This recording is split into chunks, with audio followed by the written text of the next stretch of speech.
Minimalists. Hello, everybody. Welcome to the Minimalist Podcast, where we discuss what it means to live a meaningful life with less. My name is Joshua Fields Milburn. And I'm Ryan Nicodemus, and together we are the Minimalists. Today, we're going to disagree. Yeah. But in a good way. Yeah. We're going to talk about disagreements. We're going to talk about arguments. We're going to talk about conflict. And we're going to answer your questions with today's guest. Our friend TK Coleman is in the studio today. What is happening, Welcome. guys? Thanks for being here, man. You can check out his podcast. It's called Office Hours. It's available wherever you listen to podcasts. Thanks for joining us today. Now, the reason that I wanted to talk about disagreements with TK Coleman, by the way, I think this is your third time on the podcast, the first third-time guest. Congratulations. It's kind of like a three-peat. Like, I'm like the Michael Jordan of the Minimalist podcast. You're saying like the fourth best of all time? I disagree. We're going to have to talk about that. Anyway, yeah, there we go. That's a disagreement. The thing that I like about disagreeing with TK or just having conversations with TK is we're able to disagree in a sort of productive way.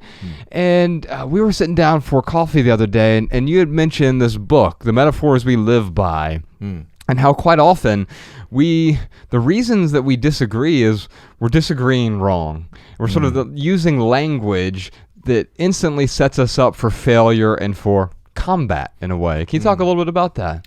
Yeah, so there's a really interesting book by George Lakoff called Metaphors We Live By. And the premise of the book is that the language that we use to describe experience is not neutral, that our language actually shapes and structures the experience. So we not only reveal how we think when we talk, but we also affect the way reality shows up for us. So one example of this is what he calls the argument as war metaphor. So if you listen to the language that we use when we talk about arguments, it's all battle-based. So things like, she shot down my arguments. He defended his position rigorously. I conceded her point. I felt attacked. Yeah. And so a lot of our language, is based on war. And then Lakoff invites us to consider, what do arguments feel like when you're having one?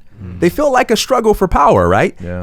And that's related to the way that we use the language. And so he invites us to consider alternative metaphors. Okay. What if we looked at arguments as a kind of dance, or as a kind of game, or as a kind of form of musical composition? How might we experience them if we challenged ourselves to describe them with a different linguistic apparatus, so to speak? So now, instead of saying, she's attacking my position, she's engaging my position, right? Yeah. He's inviting me to a conversation. Like, you know what I mean? Like he's playing around with this idea with me. We're collaborating on this discussion.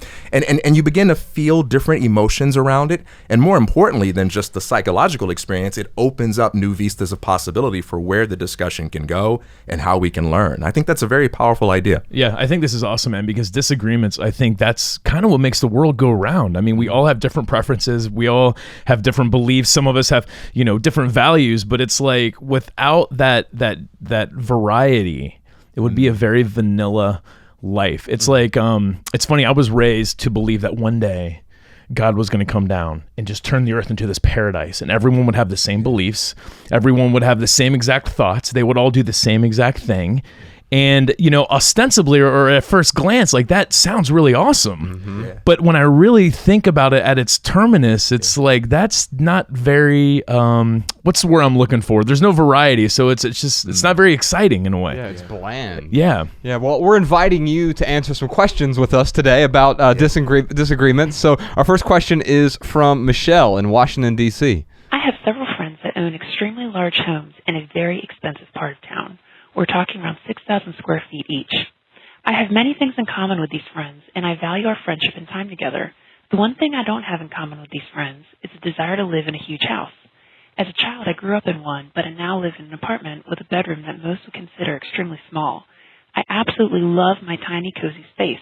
My question is, when my friends are showing me around their home, the size of their closets, the amount of bathrooms they have, and how their previous home could fit in their master bathroom alone, how do I respond when the entire time I'm thinking how ridiculous it all is? The staff they have to hire, the amount they pay in utilities, The long walks to get from floor to floor is fine with them, but I feel as though my response of wow and how lovely is conveying how great I think it is, the size of everything, and that I'm also wanting a huge home one day. How do I respond during these situations?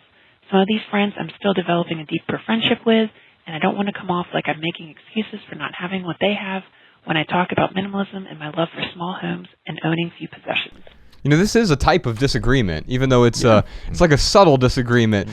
She doesn't want to come off as disingenuous, which I can really appreciate that, because you don't want to say, oh, I really like those bright yellow shoes you're wearing, Ryan, if I actually don't like them. I think even those types of white lies are, I think they're dangerous, and it becomes a slippery slope. Well, it's interesting. Like with friends, what do we want from our friends, man? We want to support them. We want to be supported.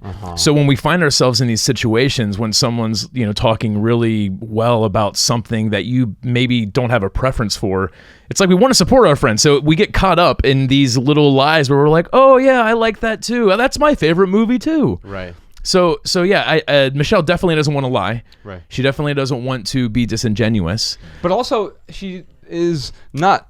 She's making a judgment. She in fact, she uses language like ridiculous, and that's a type of judgment, and that is not being supportive when you're judging the people that you care about most. Now, TK, what do you think about this? You go to someone's house, and maybe you are less impressed. Now, she in fact used this word like I'm not impressed by their homes, but truth be told, a giant house is impressive by definition. It's just a different definition of the word. Like, it has impressed upon you some sort of imagery, and so you can say, this is really impressive.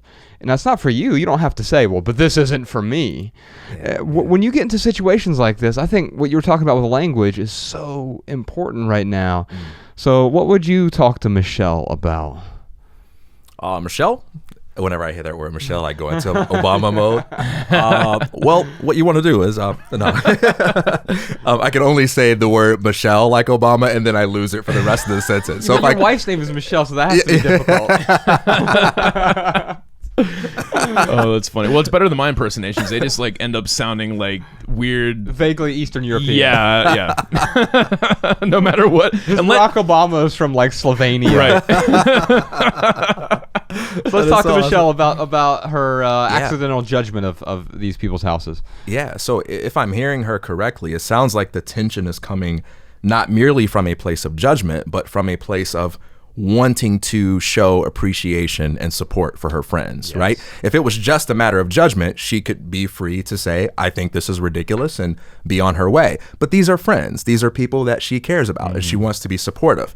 And I think there are more ways to support people than giving words of affirmation or extending compliments. One of the best ways we can support people is to simply be curious about what inspires them, to inquire into the reasons why they appreciate things that are different from the things we appreciate. So if I'm at your place, and let's say you have a really big place, or a bunch of trinkets or whatever that don't impress me. I have both. I have a giant house with a lot of trinkets. I don't have to force myself in order to be your friend to say, wow, man, this is really cool. Here's a better example for you and I. I go into your house and you have a LeBron James poster, right? Now I'm going to think that's so ridiculous.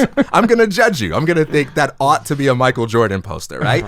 So there's no way I'm going to lie and be like, oh, he's the greatest ever. I love that poster, right? I'm kind of judging you. Yeah, it would be a John Stockton poster, but okay, go ahead. Right.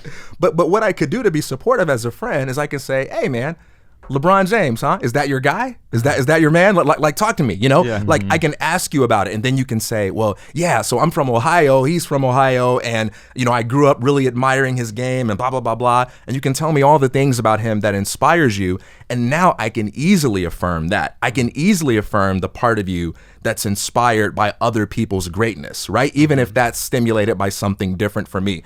So don't force yourself to give compliments to things you don't appreciate. Instead, inquire into the reasons for why they appreciate them and support them in that way. You can appreciate the fact, I appreciate the fact that Ryan likes to skateboard or snowboard. I can appreciate that, and I can inquire about it. I think that's a great point without needing to I need to do that myself as well. Yeah. It's like when you walk in and you see that LeBron James poster, you have one or two options. You can either get defensive and be like, I can't believe Josh likes likes LeBron James better than whoever.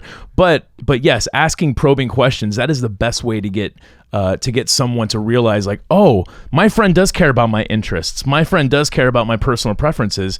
Asking them probing questions. So Michelle, you don't want to lie to your friends, but you do want to find some truths that you can tell them. And some of those truths are digging a little bit deeper. Or, you can, if someone's really excited about their house, oh, this is my dream house. Like, that's not an attack on your tiny house. No. That's just saying, hey, your friend found a house that is their dream house. So a very genuine thing you could say is, I'm really glad that you have your dream house. I'm really happy for you. Show me more of your house.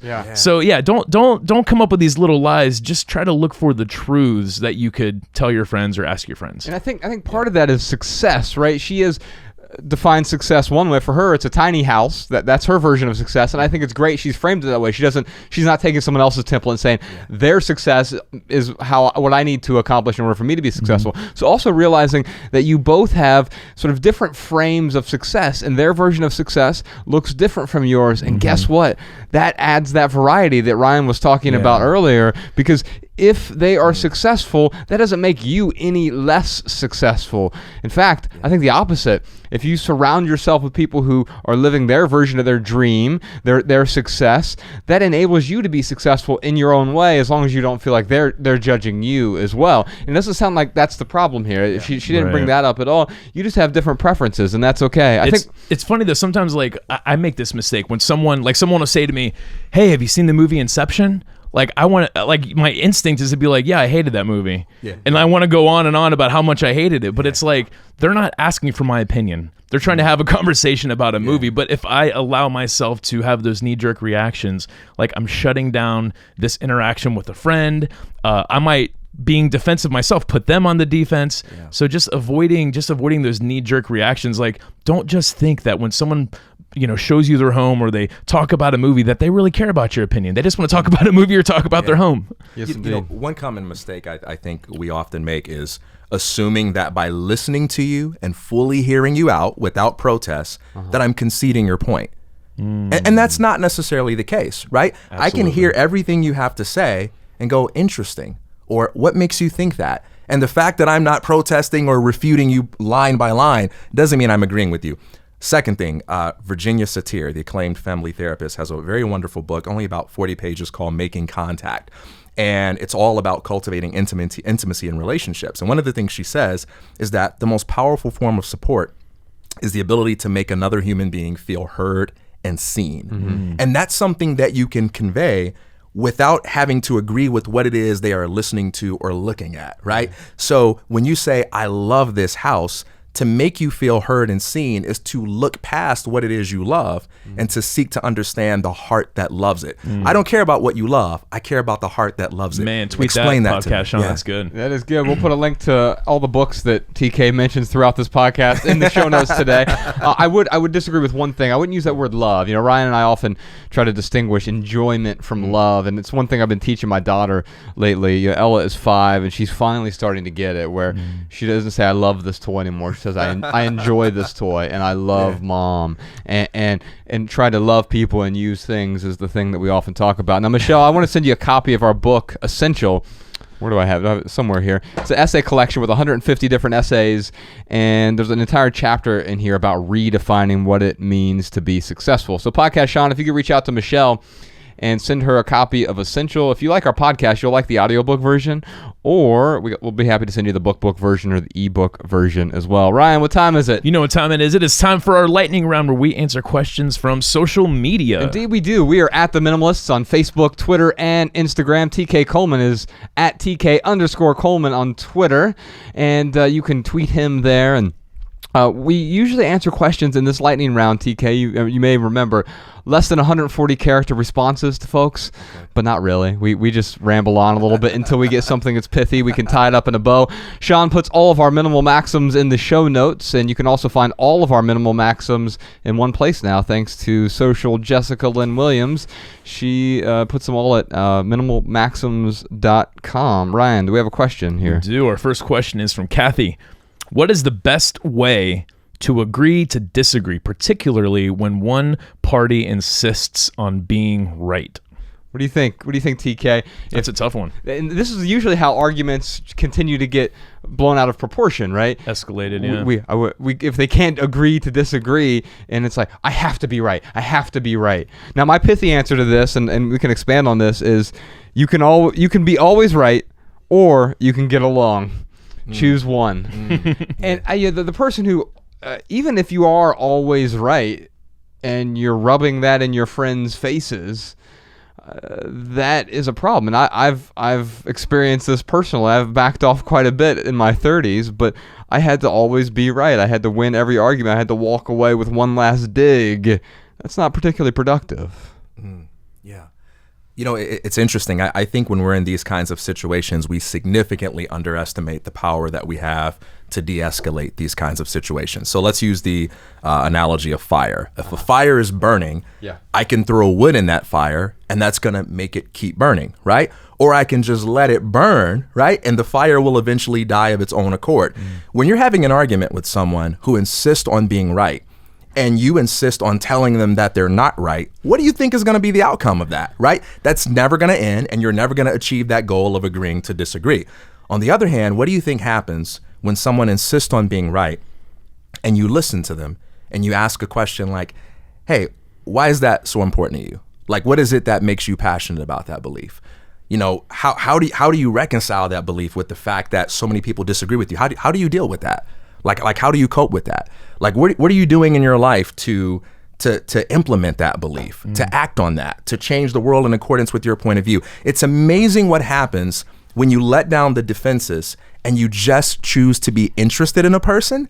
Like, the fight stops, right? Like, it takes two to tango when it comes to a fight. It's like tug of war. If you're pulling on the end of the rope, we can't have a good game of tug of war unless I'm pulling on the other end. If I drop my end, well, the game's over, right? It's the same way with an argument. The moment I drop my need to tell you that you're wrong, and I allow myself to be curious about who you are, how you're applying those ideas, what makes them important to you, you cease behaving like someone that's fighting for power, because now you feel heard, and now you're having fun, and you're relaxing, and you're telling me your point of view. Yeah. You know? I think people just want to be understood. I mean, that's really what it comes down to. So if you can show someone that you understand where they're coming from, it's like I have, had different discussions, arguments, disagreements, whatever you call it. And I don't have to sit there and plant my foot. It's like just a second ago you were like, "Oh, TK, I don't like to use the word love because love we love people use things," which I totally agree with. But TK, as my friend, like, I'm not going to judge you for using that word love, and I'm going to support you to use that in your vernacular if that's what you choose to do. I'm not going to like call you out on it every single time. So just I love you, man. I love you too, man. But I guess well, here, I'll give you my pithy answer. My pithy answer is this: I forgot. It's all right, man. But there was some good stuff in there. Podcast Sean will absolutely tweeze it out. My pithy answer is this: showing someone compassion is the best form of support. And again, that's all we want, man. We just want to be supported, and we want to support back. We want to be understood. We want to show people that we understand. And showing compassion, that's kind of letting go of the end of the rope. And it's also the opposite of judgment. Absolutely. When you said you just stop back and listen, that's not judging. Now, some judgments might automatically pop up in your mind, like, that's a crazy idea or whatever. But sometimes the judgment is just a mirror that reflects our own insecurities, too. The other person might be right. Who was it? It was Neil deGrasse Tyson talked about the 3 different types of truth, right? There's the empirical truths, sort of fact-based truths, right? Then there's subjective truth, what's true for me. Like, I really like the color blue and Ryan likes the color green or whatever. And then there's political truths, which just is, if you say something enough times, it becomes true, even if it's not. God, that's so crazy. Like, so many forms of truth. Right. And really what we're talking about here is many of these judgments, it's a subjective truth. And we think of these things as if they're empirical and they're immutable and they're just solidified. They're foundational truths. No, most of them are. It's just my own little judgments, my own little insecurities. That's how my brain is working. That's how all of our brains work, man. Like, we want to project. It's like with the movie Inception. It's like, it frustrates me because it was such a good movie. It doesn't frustrate me, but like, I think about it, I'm like, why was that movie? Like, why is everyone all about that movie? But it's like, that is my subjective or that is my subjective truth. It's my preference. Like that's nothing that I should force on anyone else. Yeah. And if someone loves that movie, then I should be like, I'm really glad that you found enjoyment in that movie because I wish I did. Nah, that's a terrible movie. No, screw those people who like Inception. What's your pithy answer, man? No, I already gave it. It's you can be always right, or you can get along. Yeah. Choose one. What's our next question, Ryan? Our next one is from Teddy. Which is the most effective media to add value to people's lives? Is it a blog or YouTube? Yeah, so I liked this question when it was an open-ended question, and then Teddy finishes it with more specificity. With like as if you have this binary choice, right. Like, well, TK has a blog and Matt D'Avella has a YouTube channel. Right. Which one is best? Right, or like what's better, CNN or Fox News? Right. Like, and you're like, well, no, actually, I like the Dayton Daily News, and right. So it really depends on. Well, here's my pithy answer for you: binary thinking leads to grayscale rainbows. Yeah. And so, you know what? I think it really depends on what is appropriate for you. We talked to Matt D'Avella about this a little bit. He is really popular on YouTube now. He's the guy who directed our you know Matt. You did his podcast. Yeah. He directed our documentary. We worked on it together, and he's making like a little miniature documentary every week on YouTube, and that is the best platform for him. It's the most appropriate one for him. For us, blogging is where we started, and it's still the thing that we use to convey most of our message. Now, but there's another option here. We're podcasting right now. Or what about making a documentary or writing a book? What is the appropriate medium? And TK, I realized you've been blogging a lot lately. Folks want to check that out, tkcoleman.com. So for you, that has been a way for you to express yourself. But it doesn't mean it's the only medium through which we need to communicate. What are your thoughts? Yeah, so I grew up in the church, right? And I remember this one time someone asked the pastor, they said, hey, so there's so many translations of the Bible. There's the King James, there's the NIV, there's the NRV. What's the best translation to get? And the pastor said, the one that you'll actually read. Right? So my answer to the question, hey, what's the best medium to use to get my message out there? I would say the one that actually brings you the most joy. Because we can study statistics and we can study human behavior and we can say, hey, everyone seems to be hanging out on Instagram. But if you're miserable on Instagram or you're not enjoying that because writing makes you come more alive, then maybe you need to go where your energy is flowing. Don't start with where you think the audience is. Don't start with where you think people will respond. Start with what makes you come alive. Start with what fires you up and keeps you motivated. Favorite quote is by, Howard Thurman. He says, ask not yourself what the world needs, but rather what makes you come alive, for that is what the world needs, people who have come alive. Same applies to the social media tools you use. That's good, man. Yeah. You know, what's fascinating about this is we often feel compelled because, in fact, Matt saw this at first when he first started creating things on his own. He's like, well, I'm going to start a blog because that's what other people do. And I think that's great if that's what you want to do is write. Yeah. Right. But he didn't want to write. He didn't like writing. And by the way, he's one of the most genius filmmakers I've ever seen. Yeah. Why start a blog when you have this talent and a skill set? I say, we differentiate talent from skill.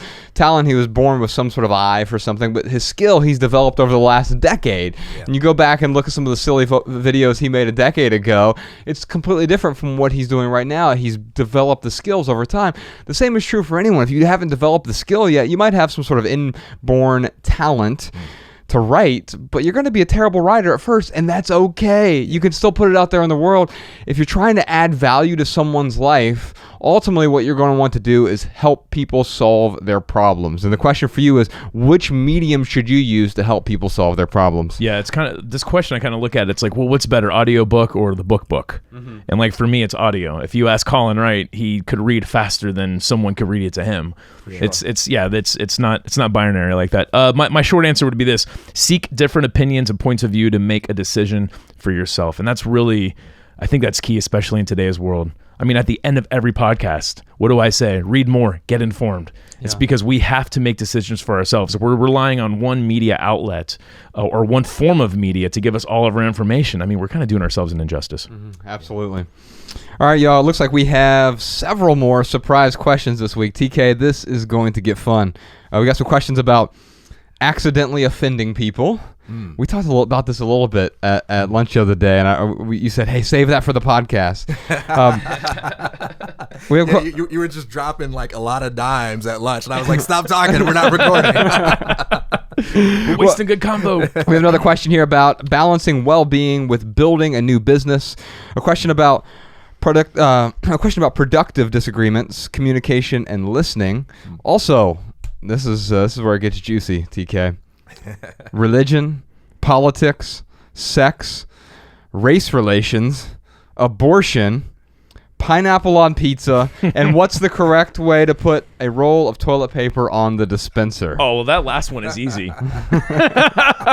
I have some thoughts on this, and let me tell you this right now. It's not the way that Rebecca does it.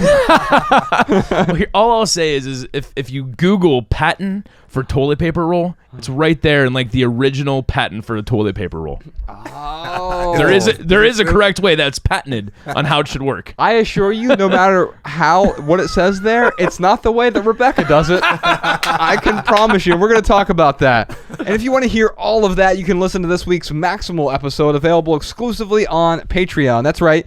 You're currently listening to our weekly Minimal episode, but each week, Ryan and I record an entirely different long-form Maximal episode on the Minimalists' private podcast, which gives us the private space we need to talk about topics we don't usually discuss in public. Boy, did we talk about some topics this week that we don't talk about in public. It was good times. Oh, my goodness. Yeah. I can't believe you took your shirt off during that. Well, I was so angry at TK. He was trying to come at me. It turned to fisticuffs. And that's why I was bleeding. I was literally bleeding during that, but that was unrelated, actually. All right, plus Patreon is the best way for us to fund this podcast and keep it 100% advertisement free. When you subscribe to the Minimalist private podcast on Patreon, you'll also receive a personal link so that our Maximal episodes play in your favorite podcast app. You'll also get access to our entire back catalog of more than 100 private podcast episodes. Find all the details and all the good stuff, including an additional private podcast episode every week over at theminimalists.com/support. Ryan, what else you got for us this week? Being informed is more important than ever these days. So I want to encourage people to read more and get informed. And now, here are some voicemail comments and tips from our listeners. Hello, I'm Justina from Baltimore. I often hear the question about how to get your spouse involved, so I wanted to share my story. My boyfriend and I have been living together since November of 2006, and I found minimalism in 2018. After that time, I made the effort to really go through my belongings and figure out what was actually valuable. While bagging up items for Goodwill, he told me how proud he was of me for decluttering and finally getting rid of my storage unit. I thanked him and told him how I only wish I made the time to do it sooner. Then I told him if he wanted to go through his items, I could wait to go to Goodwill tomorrow.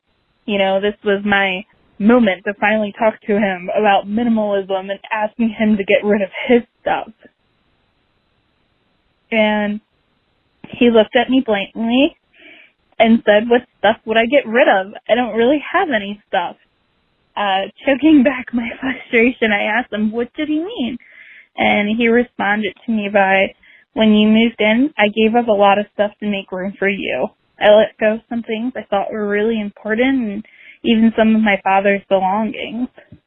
Your place was a lot bigger and cheaper, and you gave that up to make me feel more comfortable and for my happiness. So most of the things I have now either have a lot of value or you gave me as a gift." And I looked around and I noticed most of the stuff in our place was my own. And if I ever moved out, it would be really empty. So my point being is to look around your place. Is it really his stuff in the way, or is it your clutter? Is it your decorations and your mementos making you feel claustrophobic? Would the place you share ever be empty if you left? My other idea is to ask your spouse to dust.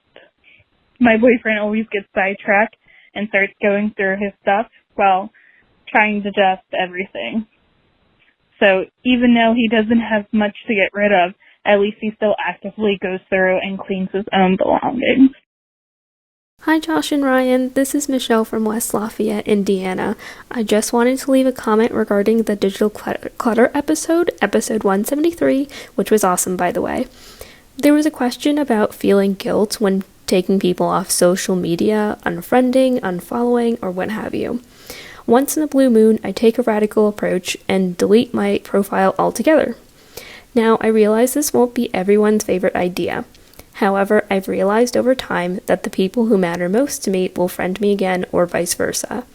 It's also nice to take what I consider a deep breath or maybe even a detox from that particular social media site.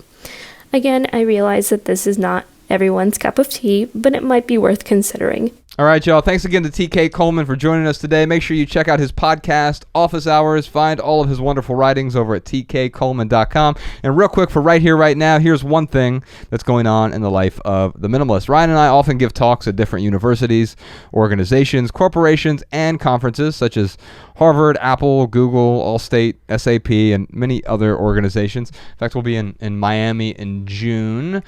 Hanging out, giving a talk about less. Sometimes we talk about simple work. We talk about living simply. We talk about what it means to live a meaningful life with less. We usually only take on about one speaking gig per quarter so we can give it the time that it deserves.